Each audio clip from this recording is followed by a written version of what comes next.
There was no track for 40 miles in any direction. No rail, no tie, no cinderbed.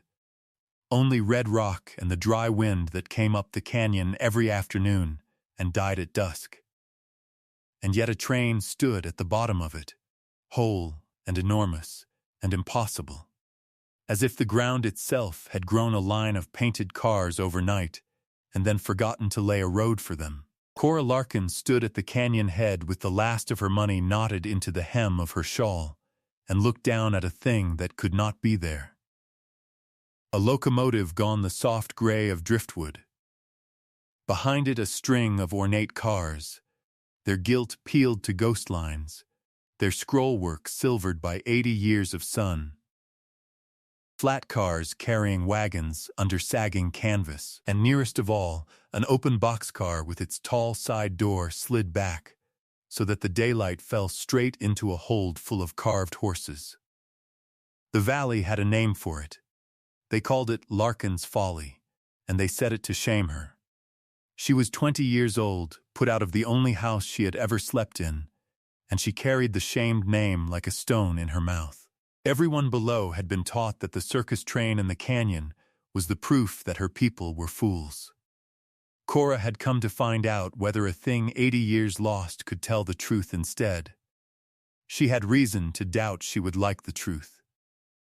But she went down anyway. To understand why a young woman would climb into a canyon that had killed the men who tried it. It helps to know how little she had left up top. 3 weeks before, Cora had buried her mother in ground she did not own. The fever had come through the low country in the wet spring and taken the strong and the tired alike, and her mother had been both. At the end she had gripped Cora's wrist with a hand gone to bird bones, and pressed a small thing into her palm and told her to keep it whatever came. It was a horse. A carousel horse no longer than a hand, carved from pale wood, its mane cut in the same rolling curl as the great ones now waiting in the canyon. Though Cora had no way of knowing that yet. On the underside of one small hoof were 2 letters, worn nearly smooth. Her mother's last full sentence had been about that toy. "It is the only thing your grandmother saved," she said, "and your grandmother's grandmother made it. Do not let them tell you we were nothing." Then the house went to the aunt. Verna was not a cruel woman by her own accounting, only a frightened one, and fear can do the work of cruelty without the guilt of it. She had married a careful man and kept a careful house, and a dead sister's grown daughter with no dowry and a ruined name was a debt she had not agreed to carry. She let Cora stay through the burial and 1 week after. On the 8th morning she set a packed carpet bag by the door. Cora had woken to the sound of it being packed. She had lain still and listened to her aunt fold a stranger's life into a bag by the gray window light, and she had understood that there is a kind of eviction that comes with breakfast still warm on the table, so that no one can ever say afterward that anyone was turned out cruelly. She got up and dressed, and came down, and did not make it easy or hard. She only stood in the doorway of the kitchen and waited to be told. "You are able and you are young," Verna said, not unkindly. "There is nothing here for you but our name dragging yours down further. Go to the coast. Go into service. Go anywhere the word Larkin has not already gone ahead of you." "And where has it gone ahead of me?" Cora asked. "Everywhere between here and the canyon," her aunt said. "You know the story same as I do. Your people put their whole fortune into a show and drove it into a pit in the rock, and never came out with $1 of it. Folks do not forget a fool. Do not make yourself the next one they remember." Cora took the bag. She did not take the coast. She took the road toward the canyon, because a person with a shamed name and a carved horse and no home left has to go and see the thing they have been ashamed of, or be ashamed of it forever, without ever having looked. The county seat sat 2 days' walk from Verna's door. a dusty grid of a town with a courthouse at its heart, and a bank across from the courthouse, which is a way of arranging a town so that the two buildings can watch each other work. Cora went first to the land office, because a home was what she needed, and land was the cheapest thing the county had to sell. The clerk was a thin man named Pruitt, with ink to the second knuckle, and the patience of someone who had explained the same rules 10,000 times. He set out the delinquent list, the parcels the county would sell for the back taxes owed on them, and let her read. Most were sad little squares of hardpan. But near the bottom, in a hand that had clearly enjoyed itself, sat an entry that made her stop. Section marked waste. Improvements listed as wrecked lumber and scrap iron, Cinnabar Canyon. Minimum bid, the price of a good dinner. That one, Cora said, and put her finger on it. Pruitt looked at where her finger was, and then, for the first time, looked at her face. You do not want that one. Why is it so cheap? Because there is nothing on it but a dead man's mistake, and no road to reach the mistake by, he said. That is the old show train, Miss Larkin's Folly. It has sat in that canyon since before my father was born, and the two men who ever tried to bring anything out of it did not come back up. The county carries it as scrap, so it does not have to carry it as nothing. The word Larkin sat in the room between them. Cora let it sit. I will bid on it, she said. That was when the bank came in, because in a town that small the bank hears the land office cough. Silas Halstead was a broad, unhurried man in a good coat, and he had the ease of someone whose grandfather had already done the sweating. He owned the sweetest water in the county, the Sweetwater bottomland where the spring never failed, and half the paper of everyone who did not. He had come to sign a note and stayed to watch the girl at the counter, and when he heard the word Larkin, he smiled the small smile of a man just handed a story to tell at supper. You are buying the canyon, he said. It was not a question. I am. You know what is in it. My family, I am told, Cora said. Halstead laughed, warm as a good fire, which is the most dangerous kind of laughter because it makes the room laugh with it. Your family drove a fortune into that gorge and could not drive it back out. That is not an inheritance, miss. That is a warning. I will do you a kindness the county will not. I will buy the parcel off you the minute you hold it, at twice what you pay, and you can leave for the coast with money instead of a legend. For a breath she wanted to take it. Twice her coins was still enough to matter to a person who had none. But a man does not offer twice the price of a good dinner for a hole in the ground he calls worthless, and Cora had been raised poor enough to notice when a rich man was in a hurry. If it is only scrap, she said, why do you want it so quick? The warm laugh cooled by exactly 1 degree. Sentiment, Halstead said. My grandfather knew your people. I would hate to see the last Larkin break her back in that canyon for nothing. The same as the first ones did. Then it is settled, Cora said, and turned back to the clerk. I will bid. 2 men had drifted in off the square to watch, as men do when there is nothing better to see. And one of them nudged the other, and did not trouble to lower his voice. That is a Larkin, he said, come to finish what her people started. There is one born every 80 years, seems like, just to keep the canyon full. His friend laughed, and Pruitt did not, and Cora kept her eyes on the delinquent list and let the heat climb up her neck and go nowhere, because she had learned in 1 hard week that the only answer to that particular music is to become the thing they said she could not. Nobody bid against her. She paid with the coins from her hem and walked out holding a paper that made a canyon full of ruin lawfully hers, while behind her the banker watched her go with the patience of one who has time and money and 100 quieter ways to get a thing than bidding for it in a room. The road to Cinnabar Canyon gave out where the old grade began, and the old grade told her the first true thing she had learned all week. A grade is what railroad men call the shaped bed a track is laid on, the long ramp of cut and fill that keeps the iron level while the country underneath it rises and falls. The grade into the canyon was still there, a pale scar running down through the rock, but the rails were gone, pried up, and carried off tie by tie, so that the road remained and the railroad did not. Someone had wanted the iron badly enough to take it and leave the ghost of the line behind.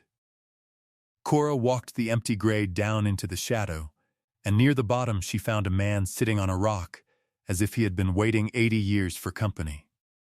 His name was Emmett, and he was old in the way canyon country makes men old, seamed and unhurried and burned to the color of the walls.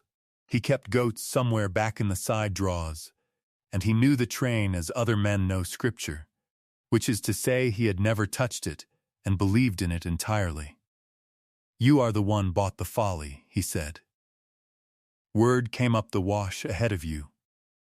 Word travels faster than I walk. Everything does." He looked at her a long moment. "You have the look of them." "The Larkins. My grandfather drove stakes for that show when he was a boy. Razorback, they called the crew that loaded the cars, on account of the shout, 'Hey Rube, rise up.' He said your people paid square and fed the hands first and the owners last, which is backwards from every other outfit he ever worked, and the only one he ever loved." "Tell me how it got here," Cora said. "A whole train, in a canyon, with no track for 40 miles. So he told her, and it was the plainest impossible thing she had ever heard. Long ago there had been a strike in these walls, Cinnabar for the quicksilver in it, and where there is a strike there is money enough to do foolish things quickly. Cinnabar is a red ore, Emmett explained, and cooked in the right kind of furnace it gives up quicksilver, the running metal, and quicksilver was worth a fortune, because it was how a man pulled gold and silver out of crushed rock. So a canyon with a seam of red ore in its walls was, for a few loud years, worth more than the gold it would help to find. And men will build anything at all to reach a fortune they believe is leaving without them. That was how 100 feet of trestle came to hang over a dry wash in country that never needed a railroad. Not sense. Fear of missing the boom. A company had run a spur down into the canyon to haul the ore out, a short, greedy line built for a boom that everyone knew would not last. A spur is a small branch off a main line, and this one branched off the main line 40 miles east and dropped into the gorge on a timber trestle over the dry wash, a trestle 100 feet in the air and built for haste rather than for years. The Larkin show wintered where the weather was kind, and the owner had it in her mind to make this canyon the winter yard, because the spring ran sweet all year, and the walls kept the wind off the animals. So one autumn the whole outfit came down the spur, engine and cars and wagons and horses, into the canyon to rest. Then the water came. "Flash flood," Emmett said. "You would not think it, dry as it lies, but a canyon is a funnel, and a storm 40 miles up the wash is a wall of water down here an hour later, with no cloud over your own head to warn you. It took the trestle out in the dark, took it clean, 100 feet of timber, gone by morning. And that left the whole train down here, with the only way out lying in the wash in pieces. They could have rebuilt it," Cora said. The old man looked at the rock between his boots. "They could have. Somebody would have had to want to. And by the time anybody with money came to look, it was cheaper to pull the iron off the good stretch of spur and sell it than to raise a new trestle for a stranded show. So they pulled the rails and left the train. And the owner, your kin, she took the fever that winter with her outfit trapped, and her fortune sitting a mile from a spring she owned and could not get out of the ground. She died down here. Most of the hands walked out over the walls. The show scattered. And the valley decided it was a comedy instead of a grief, because a comedy is easier to live next to. Cora sat with that a while, in the cool of the walls, and then she stood. "I am going down to it," she said. Two men who tried never came up. They were after the iron and the brass, Cora said. "I am after my name." The old man did not argue. He only said, "Go along the wall, not the wash." Water made this place, and water still owns the middle of it, and he pointed her the way. She went down the last of the grade with the carved horse in her satchel and her heart going hard, and she came around the last shoulder of rock, and the train was simply there. Up close it was not a ruin. It was a sleeping thing. The locomotive stood at the head of the line with its great wheels sunk to the hubs in drifted sand, its boiler gone the gray of bone, its cab windows empty and clean. Behind it the passenger cars ran back into the shadow of the wall, their sides carved into scrolls and swags and rosettes that had once been scarlet and gold, and were now the color of an old coin. Iron had bloomed to rust along every seam. The timber had gone silver where the sun struck it, and stayed dark where it did not. There was no smell of rot. The canyon air was too dry for rot. It smelled of hot stone and old varnish, and, faintly, of horses, though no living horse had stood here in 80 years. She passed a car that was not a passenger car at all. Its sides were not carved, but barred, a long cage on wheels, and she understood that this was where the show had carried its animals. Whatever beast had drawn the biggest crowd. The straw was long gone to dust. A single iron feeding trough had rusted to lace.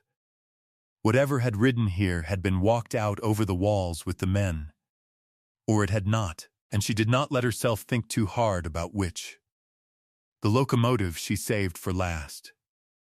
She climbed the iron steps into the cab, and it was cool and dim and strangely tidy, the great levers still standing at whatever setting the last engineer had left them. The firebox door hanging open on a belly of cold gray ash. Someone had banked this engine down gentle at the end. The same care a person gives a horse they know they are leaving, not the panic of a man fleeing a wreck. That small courtesy told her more than any ledger could. These people had not run. They had lost everything slowly, in order, with care, and that is a harder way to lose a thing than losing it all at once. She walked the length of it, trailing her fingers along the carving, and every car she passed said the same thing to her, which was that this had been made by people who loved what they made. No one spends this much labor on scrollwork for a thing they mean to run into the ground. Somewhere she had been told a lie, and the lie was starting to peel like the guilt. The open boxcar was the one from the canyon head, its tall door slid back, its cargo lit by the noon sun falling straight through. Cora set her hands on the sill and lifted herself and climbed in. For a moment she could only stand and look, because a thing a person has been ashamed of their whole life is a strange thing to find beautiful. The carousel horses filled the car, rank on rank of them, carved from pale basswood and mounted on their poles, their manes frozen mid-toss, their carved bridles still bearing flecks of gilt. Some had lost an ear or a hoof to the years, but most stood whole, patient, waiting for a music that had stopped before her grandmother was born.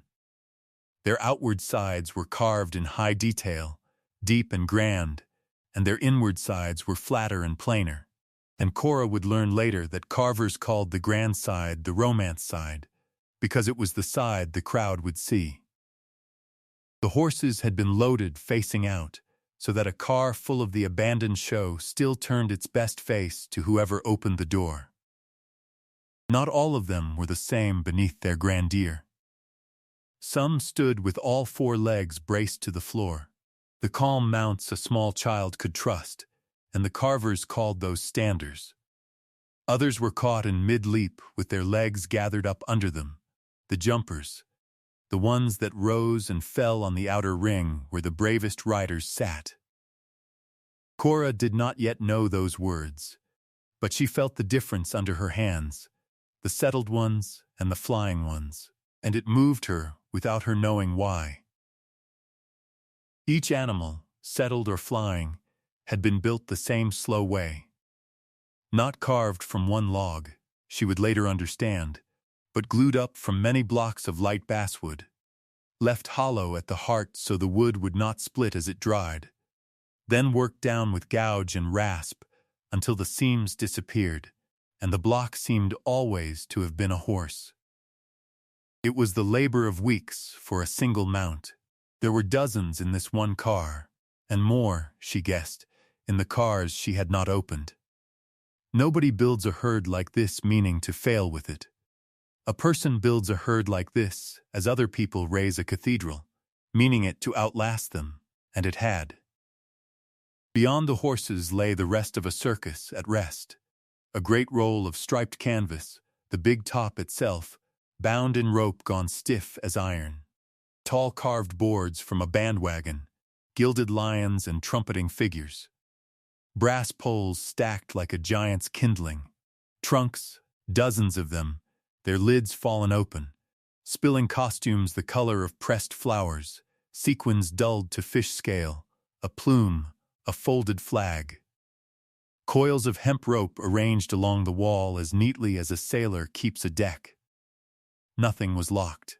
Nothing had ever been sealed against her.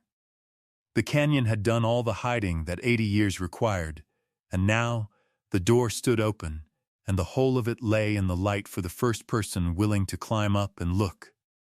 Cora looked for a long time. Then she began to work. She was not a scholar, and she had no plan but the one her mother had given her with her last breath, which was to find out that they had not been nothing.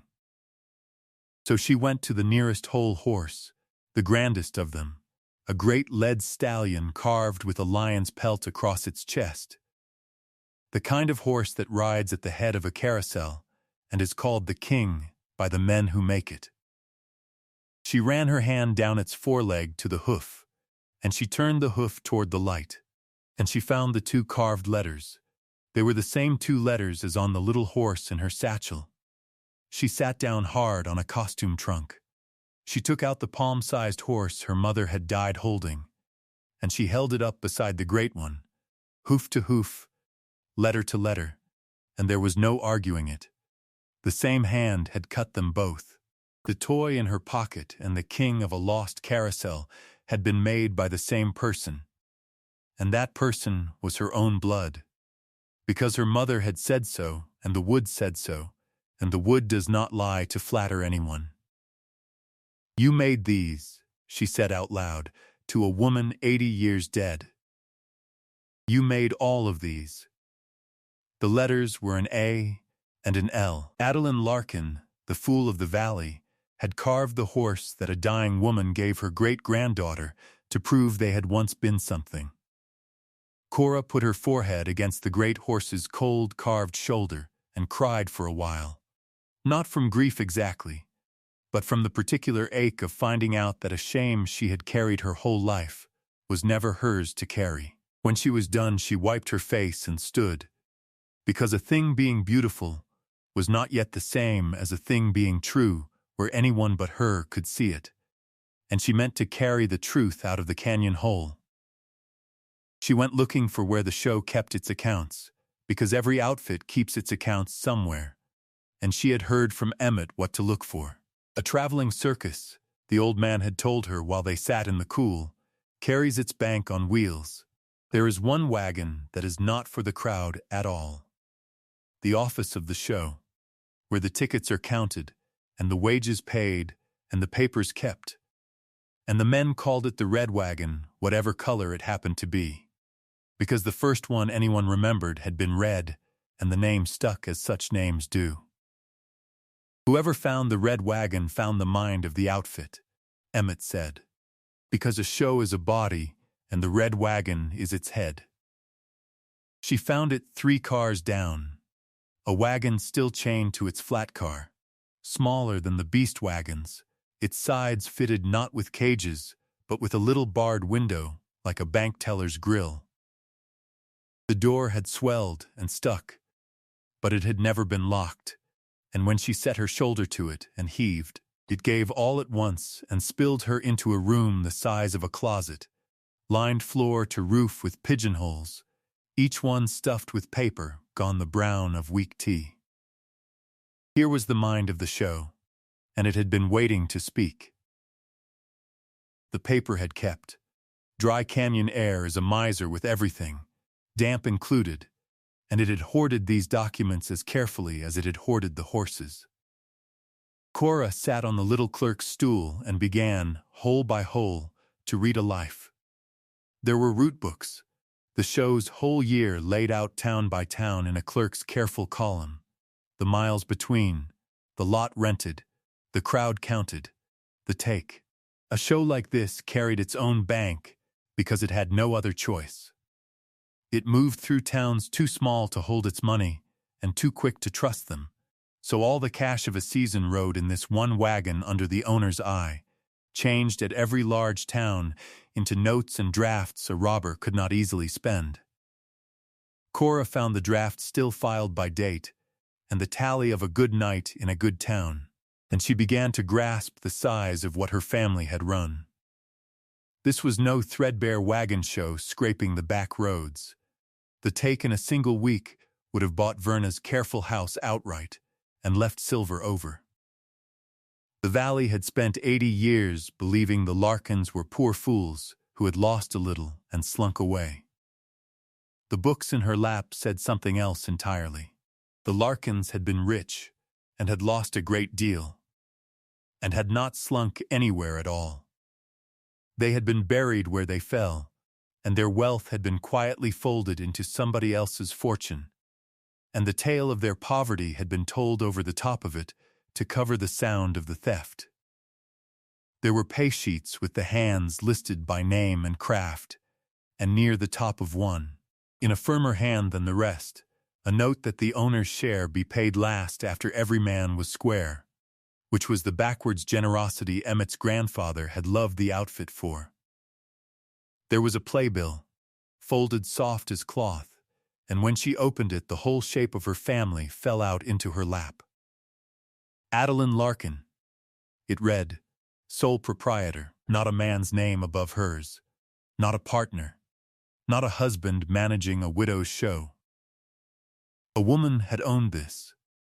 A woman had carved its horses and kept its books and paid its men and driven a fortune of scrollwork and canvas from town to town under her own name.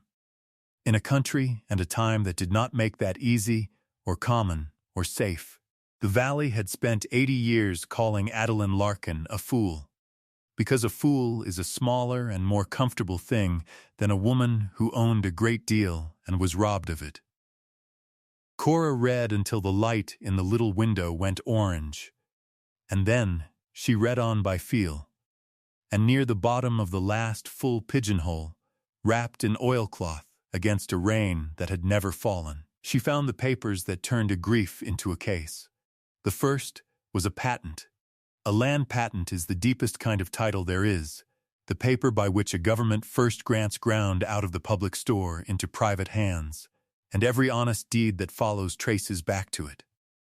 Under a patent lies nothing but the country itself. And here was one, the seal still bright under the oilcloth, granting to Adeline Larkin, in fee, the Sweetwater bottomland and the spring that rose on it. The best water in the valley. The water Silas Halstead's grandfather had built a fortune on, and Silas Halstead drew on to this day. Cora sat very still. She read it 3 times to be sure she had not made it say what she wished. She had not. The spring was not Halstead water. It had never been Halstead water. It had been bought and patented, paid in full, by the woman whose horse was in Cora's pocket, and the paper proving it had been sitting a mile up a canyon nobody would enter. In a wagon nobody would open, for as long as the lie had needed it to. Under the patent were the receipts, the paid notes, the whole clean spine of an honest purchase. And under those, folded smallest of all, was a letter, and the letter was the thing that would nearly get her killed. She did not read the letter that first night. She was cold and spent and half afraid of her own find. So she wrapped the oilcloth bundle and put it in her satchel against her heart and climbed back up the wall by the last gray light. And she slept in Emmett's goat shed with the papers under her head. In the morning the valley already knew she had gone down and come up alive, because word runs a canyon faster than water ever did, and by the time she reached the town again, Silas Halstead was ready for her. He was waiting on the courthouse steps, and he was not alone. Pruitt the clerk stood behind him looking miserable, and two men Cora did not know stood at the banker's shoulders in the loose way of men paid to stand there. "Miss Larkin," Halstead said, and the warmth was still in it, but thinner now, stretched over something harder. "You went into the canyon." "I did. And came out. That is more than most. I am glad of it." He came down a step. "I will honor my offer and better it. 3 times what you paid, this morning, in gold. And I will forget the trouble of it. You take your money and your name and go. And we will both remember this as the day you did the sensible thing." "You have raised your price twice for a hole full of scrap," Cora said. "A careful man does not do that. A generous man does." "No," she said. "A frightened one does." "What are you frightened is down there, Mr. Halstead?" The two men at his shoulders shifted their weight. Pruitt looked at his own boots, and Halstead's face did a thing then that she would remember. A small, quick tightening, gone as soon as it came. The look of a man who has felt the floor move under a house he thought was on rock. "There is nothing down there but your family's failure," he said. "I am trying to spare you living inside it. Then you will not mind if I record what I found," Cora said. And she went up the steps past him, and he let her, because there were witnesses on the square and a banker's power is made of what people believe about him, and he could not afford, in daylight, to be seen to stop a girl from filing a paper. But as she passed, he said, quiet, only for her, "That canyon has killed men who knew it better than you. Roads are dangerous. Nights are dangerous. I would take the gold." It was the first time anyone had ever threatened Cora Larkin, and she was surprised to find it steadied her instead of the reverse. Because a man does not threaten a person over nothing, and every word he spent trying to buy her off was another proof that what sat in her satchel was worth more than gold to somebody. And that meant it was true. Inside, the county recorder's office was a cool room of great leather books, and here Cora learned how a lie survives 80 years, which is not by hiding, but by hiding one small thing and letting everyone build on top of it in good faith. The recorder was a careful woman near retirement who had kept the county's books longer than Halstead had been rich. Cora laid the patent on the desk, and the oilcloth, and the receipts, and asked the recorder to find the Sweetwater bottomland in her books, and read out how the county thought it had come to be Halstead ground. The recorder found it, and read it, and frowned. "The Halstead title," she said, "began with a filing by the grandfather, old Halstead, who had claimed the bottomland as vacant and unclaimed and improved it, and held it long enough that the holding itself became a kind of right. It was a clean chain," she said, "as far back as it went. But it did not go back to a patent. It began with a claim that the ground was empty." "It was not empty," Cora said, and turned the patent so the recorder could see the seal. "It was hers, bought and granted and paid, years before your old Halstead ever called it vacant. He did not claim empty ground. He claimed hers, and swore it was empty, because the only paper that said otherwise was down a canyon he had good reason to believe no one would ever climb into. The recorder was quiet a long moment, running her finger from the seal on the patent to the entry in her book and back, the way an honest person checks a thing they do not want to be true, because they can feel how much trouble it is going to be. If this seal is what it appears to be, she said slowly, then the whole Halstead title has no root. You cannot claim as vacant what was already granted. Every deed they have ever signed on that water traces back to a lie in my book. She looked up at Cora. Child, do you understand what you are holding? This is not a parcel of scrap. This is the finest water anywhere in the valley, and it belongs to your family, and half the men in this county have paid the Halsteads for the use of it. I understand some of it, Cora said. I do not yet understand why old Halstead was so sure no one would climb down. Canyons frighten people, but they do not frighten everyone forever. And she thought of the letter she had not yet read, folded smallest of all, and she knew that was where the last of it waited. She read the letter that night, alone, by a borrowed lamp in the back of the land office, because Pruitt, ashamed of the company he had been keeping on the steps, had quietly given her the key and gone home. It was in Adeline Larkin's own hand, the same firm hand that had written that the owner be paid last, and it had been meant for a lawyer 40 miles east who had never received it, because the trestle it would have crossed to reach him was already in the wash. Adeline had written it in the last month of her life, and she had known she was dying, and she had wanted the truth set down while a hand could still set it. She wrote that the flood had not been the whole of her ruin. She wrote that after the trestle fell, she had put 2 of her men up the walls with money to hire the rebuilding of it, because she could afford it, because the show for all the valley's laughter was not broke, but wealthy, and 100 feet of trestle was within her means. And she wrote that the man who held the nearest bank and the nearest teams, the man every rebuilding would have to be bought through, had named a price to bring her show back up the canyon, and then, when she agreed to it, had raised it, and raised it again, and then had simply stopped answering, because he had understood something she was slow to understand.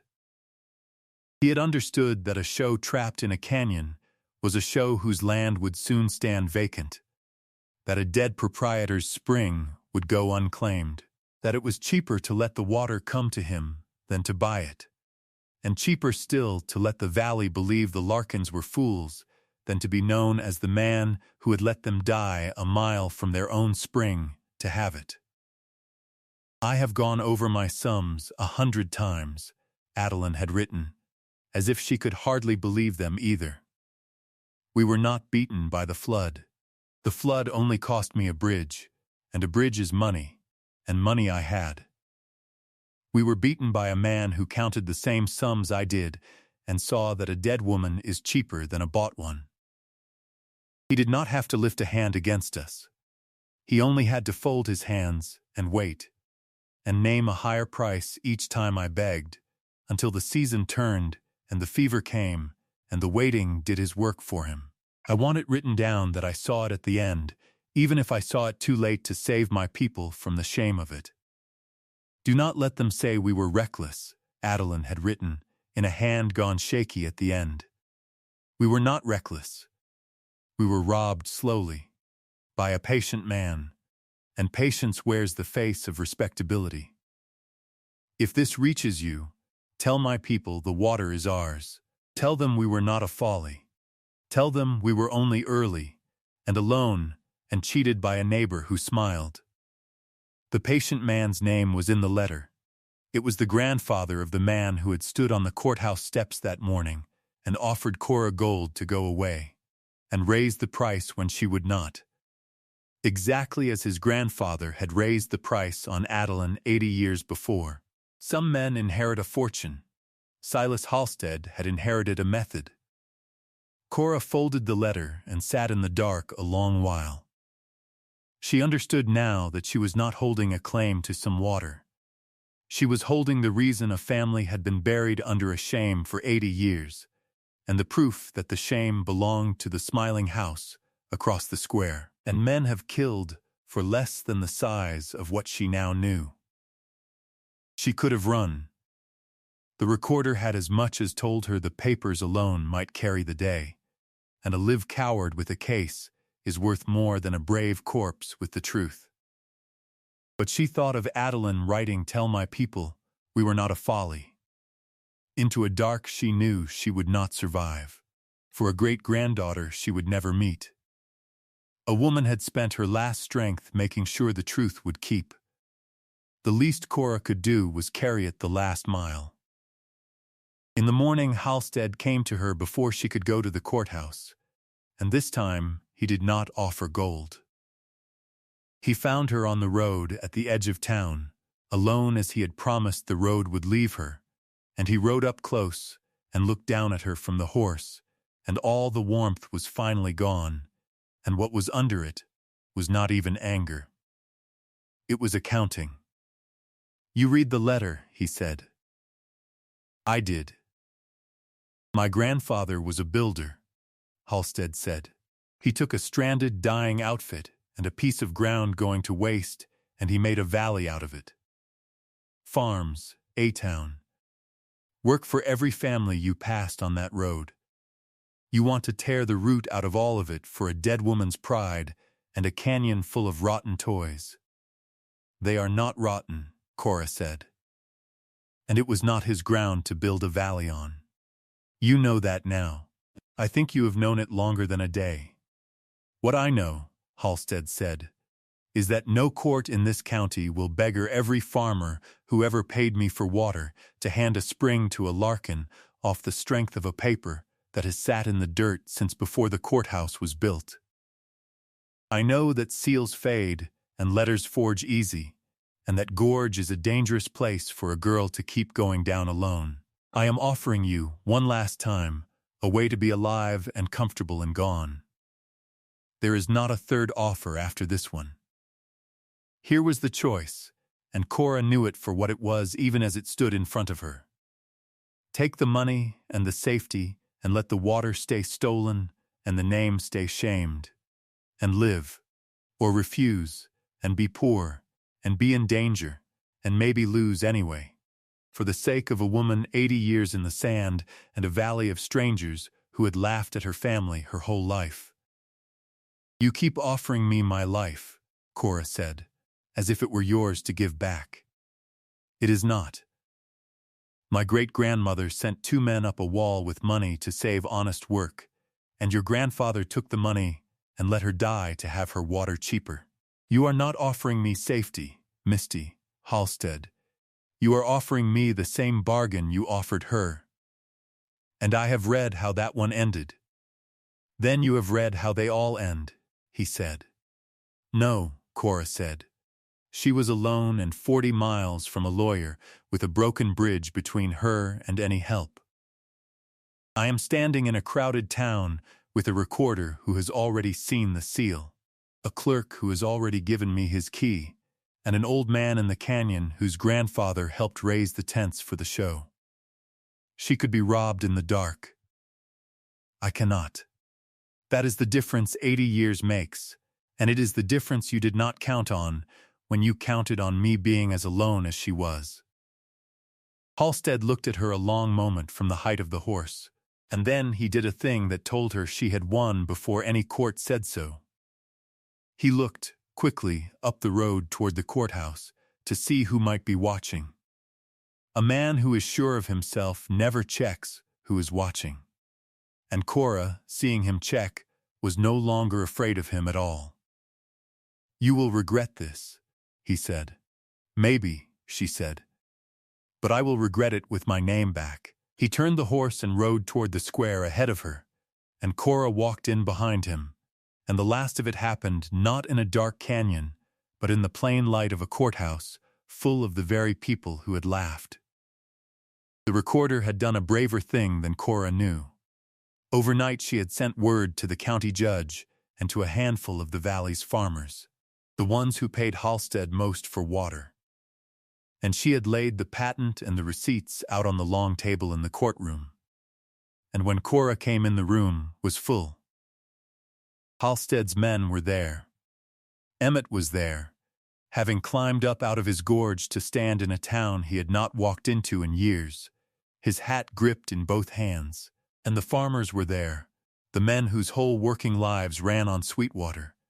And every one of them understood, without being told, that the girl at the front of the room was about to change who they owed. The judge was a slow, fair man who did not like surprises and liked fraud less. He had the recorder read the Halstead chain of title first, aloud, so everyone heard how it began, with the word vacant. Then he had Cora lay her papers before him, one at a time, and tell where she had found each one. And she told it plain. The delinquent list, and the canyon, and the open car, and the horses with the letters, and the red wagon full of the show's honest mind. This patent, the judge said at last, holding it to the window light, predates the Halstead claim by years. And a claim of vacant land is worth nothing if the land was already granted. Mr. Halstead, your grandfather could not have improved his way to a title over ground that was never open to claim. If this seal is genuine, and the recorder tells me it is, then your family has held this water for 3 generations on a root that was rotten the day it was planted. Halstead stood. That paper has been lying in the dirt for 80 years, he said. Anyone could have carried it down there last week. I say it is a forgery, and I say a whole valley should not be overturned on the word of a Larkin of all names, chasing the fortune her people already proved they could not keep. It was well said, and for a moment it worked, and Cora felt the room lean toward the comfortable old story. Then Emmett stepped forward, turning his hat over and over, and spoke for the first time in a room full of his betters. My grandfather drove stakes for that show, the old man said. He told me the whole of it before he died, same as it is written in that letter there, which he never saw and could not have, being a boy who could not read. He told me the owner sent 2 of her hands over the rim with money to hire the trestle rebuilt, and that the money went to the bank, and that the bank went quiet, and the show died waiting. He told me that story 50 years before this girl was born. Ask yourself how a forgery written last week matches word for word a story an unlettered boy carried out of that canyon before her grandmother drew breath. You cannot forge a thing to match a story nobody wrote down. You can only match it if both of them are true. The room was very quiet. The judge looked from the old man to the letter to the seal, and then to Halstead, and the look was the end of it. I am satisfied the patent is genuine, the judge said. And I am satisfied, Mr. Halstead, that your family has known for a long time exactly whose water this is. The Sweetwater bottomland and the spring return to the estate of Adeline Larkin and her heir. What is owed, and to whom for 80 years of use, is a matter I will need more days and cooler heads to untangle. But the root is settled today. The Larkins were not fools. They were robbed. Let the record finally say so. A farmer stood up near the back, a heavy man with a sunburned neck, turning his hat the same as Emmett. Your Honor, he said, I have paid the Halstead house for Sweetwater water since I was a boy, holding my father's hand at that same counter. Are you telling me we bought stolen water our whole lives? I am telling you the water was never his family's to sell, the judge said. What that means for what you paid is a harder question than I will answer today. But you asked an honest question, and you deserve the honest half of it. Yes, the spring was hers. The heavy man sat down slowly and looked at his own hands as if he had never seen them before. Around him the room made the low, uneasy sound of a great many people rearranging, all at once, a thing they had believed since childhood. Nobody was angry at Cora. They had no idea yet what to feel toward her at all. It is a strange grief to learn that the joke a person grew up telling was a wound they helped to keep open. It should have felt like a thunderclap. Mostly, it felt like a window opening in a room that had been shut too long. The farmers did not cheer, because they had just learned they had been paying the wrong house for water all their lives, and that is a complicated thing to feel glad about. But one by one, as the room broke up, they came past Cora, and none of them quite knew what to say to a name they had used as a joke since boyhood, so most of them only nodded, which from a proud man is a kind of apology, and one old farmer took her hand in both of his rough ones and said, "I laughed at your people. My father laughed at yours. I am sorry for the both of us," and that was worth more to Cora than the spring. Silas Halstead left without another word. He was not ruined that day, for the untangling of 80 years takes longer than a morning, and a man with a good coat and quiet ways has more lives than one. But he left the courthouse a man whose grandfather's name had been read out loud as a thief's, in front of every farmer he had ever collected from. And there are losses that do not show up in a ledger and cost more than the ones that do. Cora did not leave for the coast. She went back down into the canyon, but not to bring the iron up, and not to sell the brass. Through the autumn, with the recorder's blessing, and a handful of the valley's young men who had begun, cautiously, to be proud of the strange thing in their canyon, she brought the horses up. It was slow and careful work, and Emmett showed them the safe line along the wall, and they carried the carousel out of the dark on their shoulders, horse by horse, the king last of all, up the old grade that had carried the show down 80 years before. They could not bring the whole train. The locomotive and the great cars stayed where they were, and stay there still, a thing the valley now shows its visitors with something closer to wonder than to shame. But the horses came up into the light. Adeline Larkin had bought the Sweetwater bottomland to make it the winter yard of her show, a place where the horses could rest and the children of the valley could ride, and 80 years late, on the ground that was finally and lawfully theirs again, her great-granddaughter did the thing she had meant to do. They set the carousel up beside the spring. It took most of a winter to make it turn again, to true the poles and mend the gearing, and the first time it moved by the hands of the valley's own men pushing it around. Because there was no engine yet, and no music, only the creak of old wood and the breath of people who had never expected to be part of anything worth telling. A small girl was the first to ride. She was the daughter of one of the men who had come past Cora in the courthouse to nod at her, and she climbed onto a jumper caught forever at the top of its leap and gripped the brass pole and went around once, slow, on the strength of 6 grown men leaning into the sweeps. When she came back around, her face had the particular astonishment of a child discovering that a thing out of a story is real and warm and hers to touch.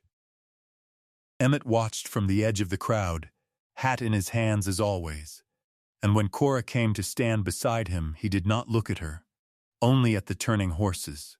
"My grandfather set the stake line for these," he said. "He never once got to ride one. Said the crew never did. There was always another town by morning." He was quiet a moment. He would have liked this. A Larkin horse turning on Larkin ground. For free. For anybody's child that wants a turn. "Then it is for him too," Cora said. The old man nodded and did not trust himself to say anything more, and the carousel went around, and the valley that had laughed for 80 years stood in the cold, bright afternoon and watched its own children ride the proof that it had been wrong. Cora kept the little carved horse. She set it in the window of the small house she built by the spring, on the water that was hers, in the valley that had learned her name twice, once as a joke and once as the truth. And she never sold the great king horse, though a museum man came from as far away as the East Coast and offered her more than the spring was worth for it. She told him no. Some things are worth more standing where they belong than sitting where they would be admired, and a family that has spent 80 years being told it was nothing does not sell the proof that it was something. Not for any amount. Not ever. If you've made it this far into the canyon with her, you already know this was never really a story about water or about a train. It was a story about a name, and about a woman who went down into the things she had been taught to be ashamed of, because she would rather know the truth than inherit the lie. And if it has meant something to you, take a moment to subscribe, because these are the kinds of buried and honest stories we go looking for here, and we would be glad to have you along for the next one. There is one more thing, and Cora thought of it often in the years after, on evenings when the carousel turned by the spring and the valley's children rode the horses her great-grandmother had carved. The train had been lost for 80 years, not because it was hidden, but because everyone had agreed on a story that made it not worth looking at. The horses were never sealed away. The papers were never locked. The door of that boxcar had stood open the whole time, its cargo in plain sight of anyone willing to climb the wall and look. What had kept the truth down there was not a lock. It was a lie the valley found comfortable, and a family too ashamed to test it, and one patient man who profited from both. It took a girl with nothing left to lose, and a dead woman's toy horse, and the two small letters cut into its hoof, to prove that the thing they had all been ashamed of had been telling the truth in the daylight the entire time. So here is what she would want us to leave you with. When they hand you a shame and tell you it is your inheritance, go and look at it yourself before you agree to carry it. Climb down to the thing you were taught to fear. Open the door that was never really locked. Because the worst that can happen is that the old story is true, and the best that can happen is the thing that happened to Cora Larkin, which is that you find your people were never a folly at all, only early and alone, and waiting 80 years in the open for someone brave enough to come and read what the cars still held. Would you have taken the banker's gold and the quiet life it bought, or would you have climbed down into that canyon after a name the whole world had already agreed to laugh at? Tell us in the comments what you would have carried out of the dark, and we will meet you at the next canyon.